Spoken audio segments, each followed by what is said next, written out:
In this week's court report, the local man who reportedly stole a police car appeared in court Thursday displaying some outrageous and very unruly courtroom behavior.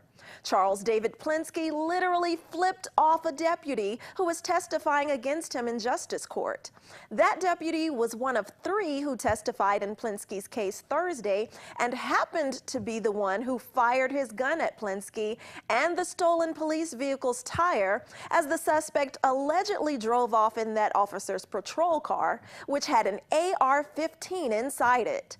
Judge Kent Jasperson and the defendant's own attorney, Eunette Gentry, both had to reprimand Flynn Ski several times regarding Flynn Ski speaking out of turn and allegedly making distracting body movements while in the defendant's chair. Gent even had to follow up by sternly telling Flynn Ski, "This is the 5th time I've told you that. Stop talking, please." Judge Jasperson issued a final admonishment to the defendant, stating, "That's the last time I'm going to warn you, or I'll have my bailiff restrain you."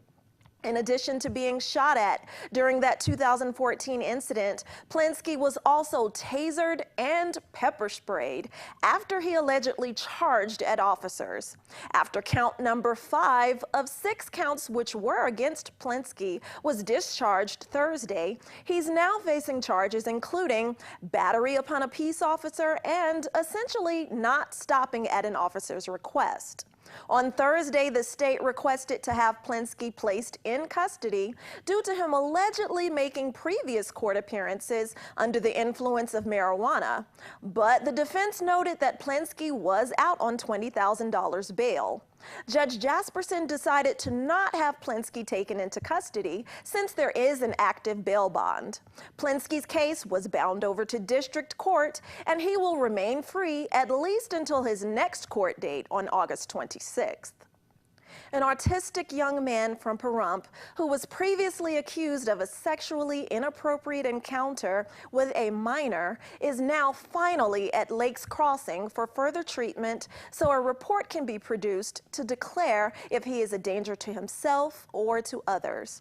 22-year-old Travis Finkelstein was charged with lewdness with a child under 14 back in 2013.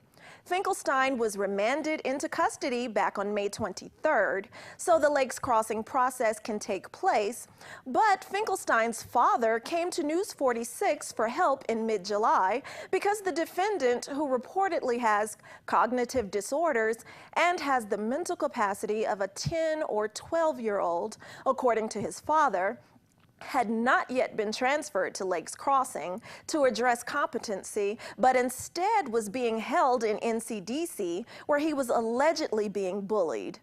Finkelstein's father also provided News 46 with a letter from the alleged victim's therapist, which states that the girl has now recanted, stating that she, quote, "has told me on more than one occasion that she has not ever had a sexually inappropriate encounter with Travis." Instead of Lakes Crossing, as the court has ordered, Finkelstein's family wants the evaluation to take place at another facility. The defendant's family says the evaluation must take place between 7 and 30 days, but court clerks say Finkelstein will be at Lakes Crossing for at least a month and a half. Mr. Finkelstein says he will go visit his son within the next few weeks. News 46 will continue to follow Finkelstein's case. This has been your court report. I'm Eunette Gentry for News 46.